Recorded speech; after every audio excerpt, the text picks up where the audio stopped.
संसार का भय रह न पाए। नाथ अब तो ऐसी दया हो, हे नाथ अब तो ऐसी दया हो, हे नाथ अब तो ऐसी दया हो, हे नाथ अब तो ऐसी दया हो, ऐसी दया हो, ऐसी दया हो, ऐसी दया हो, ऐसी दया हो। नाथ अब तो ऐसी दया हो, हे नाथ अब तो ऐसी दया हो, जीवन निरर्थक जाने न पाए, जीवन निरर्थक जाने न पाए। यह मन न जाने क्या क्या कराए, यह मन न जाने क्या क्या कराए, यह मन न जाने क्या क्या कराए, यह मन न जाने क्या क्या करा है। कुछ बन न पाया अपने बनाए, कुछ बन न पाया अपने बनाए, कुछ बन न पाया अपने बनाए, कुछ बन न पाया अपने बनाए। वह योग्यता दो सकर्म कर लूं, वह योग्यता दो सकर्म कर लूं, वह योग्यता दो सकर्म कर लूं, वह योग्यता दो सकर्म कर लूं, अपने हृदय में सद्भाव भर लूं, अपने हृदय में सद्भाव भर लूं। रतन है साधन भव सिंधु तर लूं, नरतन साधन भव सिंधु तर लूं, भव सिंधु तर लूं, भव सिंधु तर लूं, भव सिंधु तर लूं, भव सिंधु तर लूं। रतन है साधन भव सिंधु तर लूं, नरतन साधन भव सिंधु तर लूं। ऐसा समय फिर आए न आए, ऐसा समय फिर आए न आए। नाथ अब तो ऐसी दया हो, हे नाथ अब तो ऐसी दया हो, जीवन निरर्थक जाने न पाए, जीवन निरंतर जाने न पाए। ऐसा समय फिर आए न आए, ऐसा समय फिर आए न आए।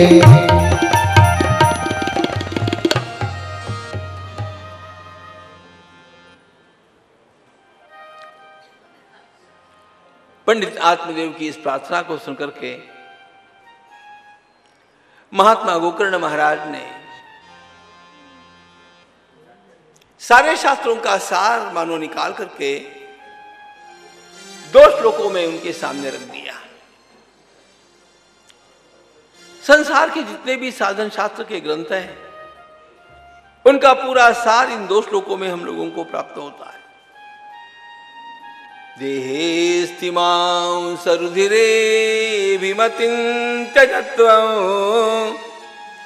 जाया सुतादिषु सदा ममतां विमुञ्च पश्यानिशं जगदिदं क्षणभङ्गनिष्ठं वैराग्यरागरसिको भवभक्तिनिष्ठः।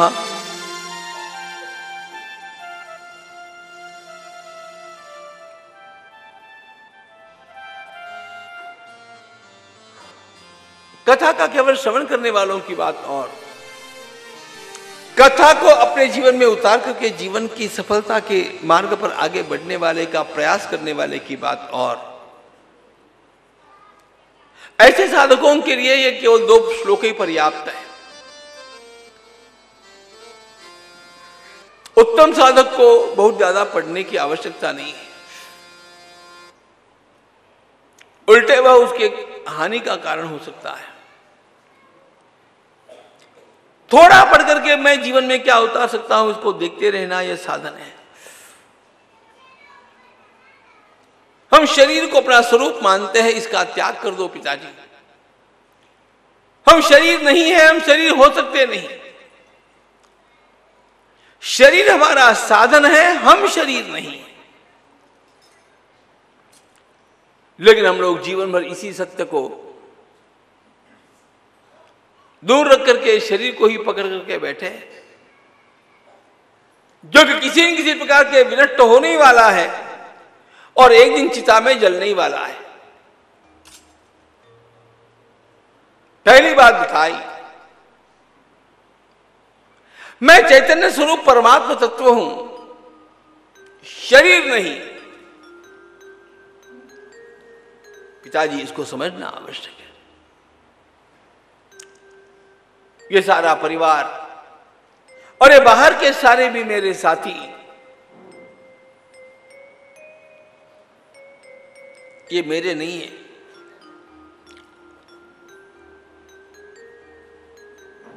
क्योंकि निरंतर मेरे साथ रह सकने वाले नहीं है। किसी का भी संग हो वह अखंड नहीं हो सकता, वह स्थायी हो नहीं सकता। योग वासिष्ठकार इसीलिए कहते हैं सर्वे क्षयांतांचया पतनांता समुच्छया संयोगा विप्रयोगांता मरणांतंच जीवितम। कभी तो भी इसका गंभीरता से विचार करना चाहिए। ये हम देख रहे हैं दृश्य जितने भी, ये केवल 4 दिनों की चांदनी है।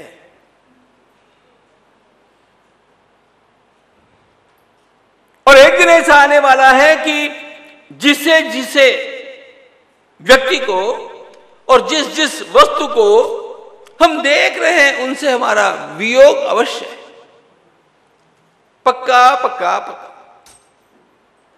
तो उस समय के आने से पहले ही जिसने अपना मन, जिससे हमारा वियोग कभी नहीं होगा, ऐसे परमात्मा कृष्ण में लगा लिया, वही शांत रह सकता है आजीवन और जन्म जन्मांतर पर्यंत। सुखी मीन जहां नीर अगाधा। संसार का पानी सूखने वाला है, परमात्मा सागर का जल सूखने वाला नहीं है। इसलिए अपने मन के मीन को इस संसार से निकाल करके परमात्मा में लगा देना। पिताजी यही वास्तव में साधन है, इसके लिए अपना समय देना आवश्यक है। यही आपका धर्म है।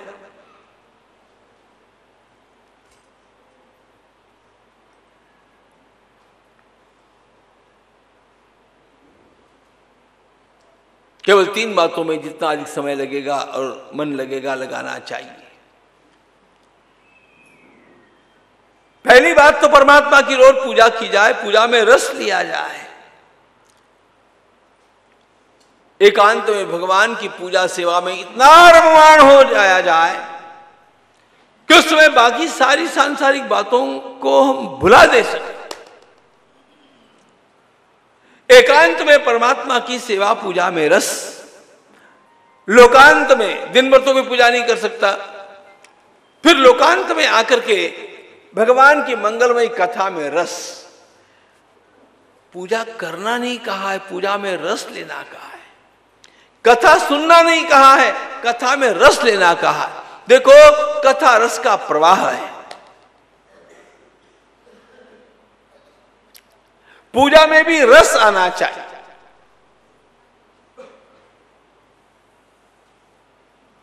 पूजा से उठना पड़ा किसी कारण से तो बुरा लगना चाहिए कि ठाकुर को छोड़ करके जाओ कैसे। पूजा में रस आ जाए, वैसे कथा में रस आ जाए।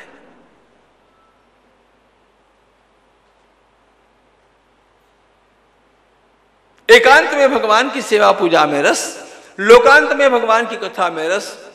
और एकांत हो चाहे लोकांत हो, हम जहां भी हैं बीच बीच में थोड़ा थोड़ा राधे राधे गोविंद बोलो रे, राधे राधे गोविंद बोलो रे, राधे राधे गोविंद बोलो रे, राधे राधे गोविंद बोलो रे, गोविंद बोलो भैया गोविंद बोलो, गोविंद बोलो भैया गोविंद बोलो, गोविंद बोलो भैया गोविंद बोलो, गोविंद बोलो भैया गोविंद बोलो, राधे राधे गोविंद बोलो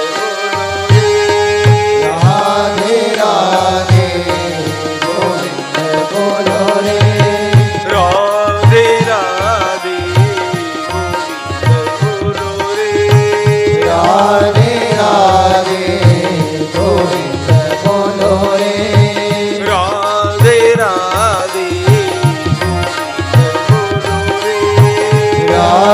राधे गोविंद बोलो रे, राधे राधे गोविंद बोलो रे, राधे राधे गोविंद बोलो रे, राधे राधे गोविंद बोलो रे, गोविंद बोलो भैया गोविंद बोलो, गोविंद बोलो भैया गोविंद बोलो, गोविंद बोलो भैया गोविंद बोलो, गोविंद बोलो भैया गोविंद बोलो, राधे राधे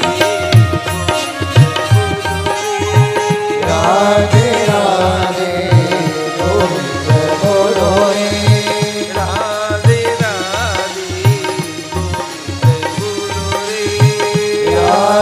राधे गोविंद बोलो रे, राधे राधे गोविंद बोलो रे, राधे राधे गोविंद बोलो रे, गोविंद बोलो रे, गोविंद बोलो रे, सेवा कथा रसमहो नितरां पिबत्वम्,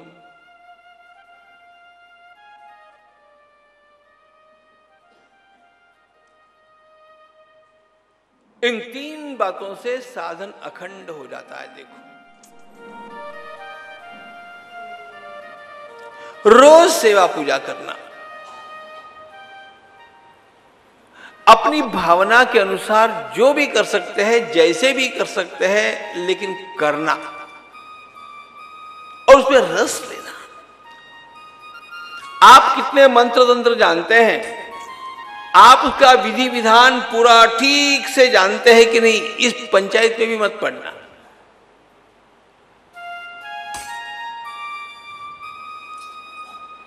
कर्मकांड की पूजा में सारा विधि विधान का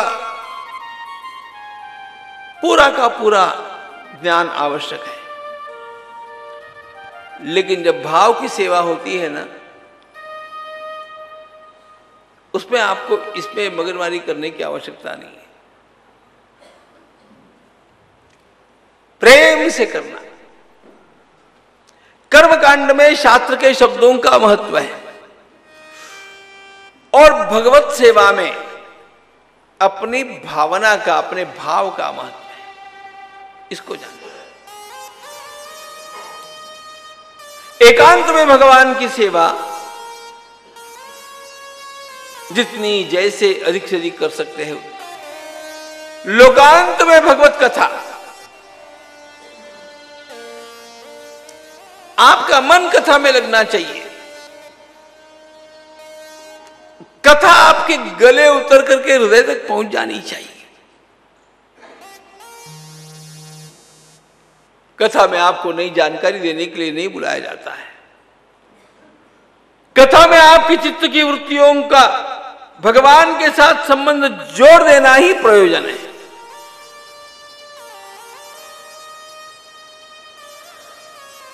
हो सकता है बीच बीच में चित्त व्यग्र हो जाए, लेकिन 4 घंटे की कथा में यदि 2 घंटा भी आपका मन भगवान से जुड़ करके रहा ना पक्का, अरे बहुत बड़ी बात हो गई।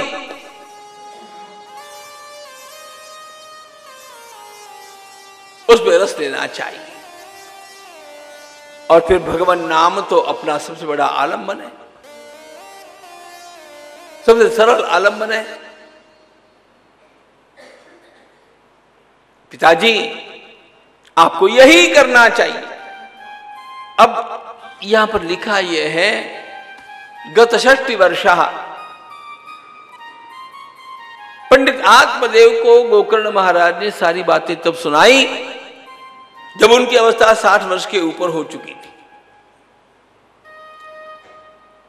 तो हर व्यक्ति के 60 वर्ष पूर्ति के समय इतना उसको बोल देना कि अब पंचायत कम करो, तीर्थ यात्रा करो, पूजा करो,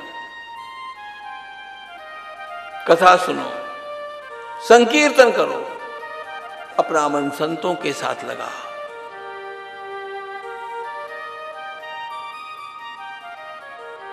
धन्य हो गए महाराज पंडित आत्मदेव।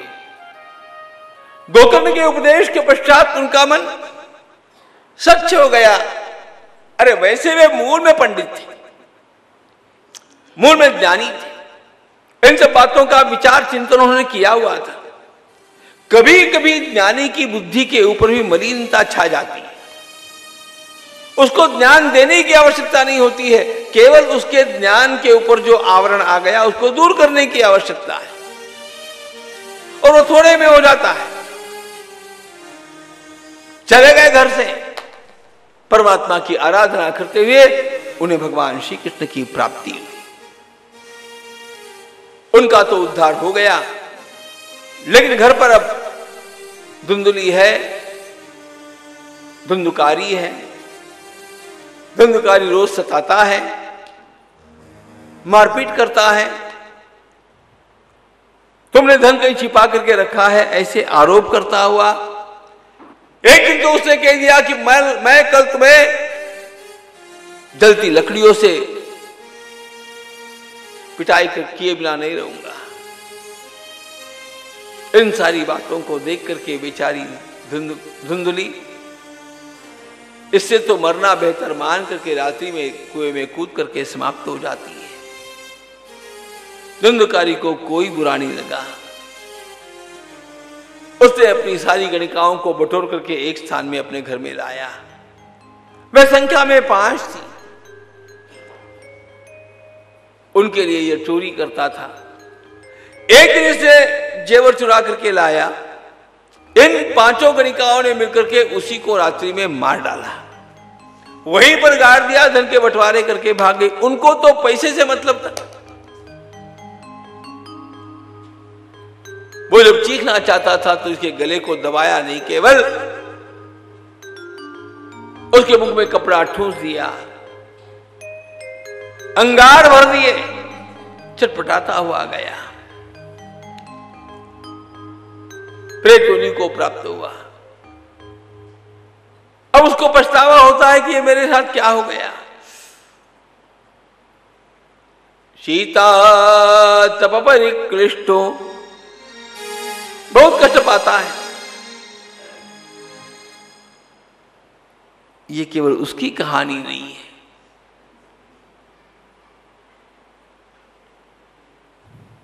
ध्यान हमें यह रखना चाहिए कि यही सारी बात हम लोगों के साथ भी हो रही है। 5 गणिकाओं के चंगुल में फंसा है हमारा मन। शब्द, स्पर्श, रूप, रस और गंध, ये 5 विषय ही वारांगनाओं का काम करते हैं। मीठे मीठे मधुर मधुर आकर्षक शब्दों को सुनना चाहता है हमारा कान। रंगीले दृश्यों को देखना चाहता है हमारा नेत्र, हमारी आंखें।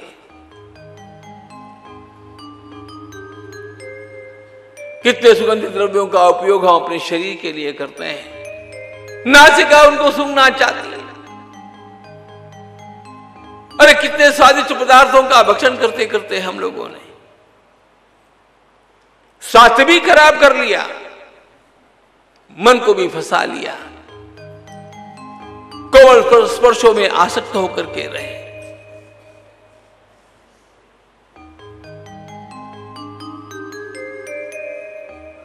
जीवात्मा धुंधुकारी का ही स्वरूप है।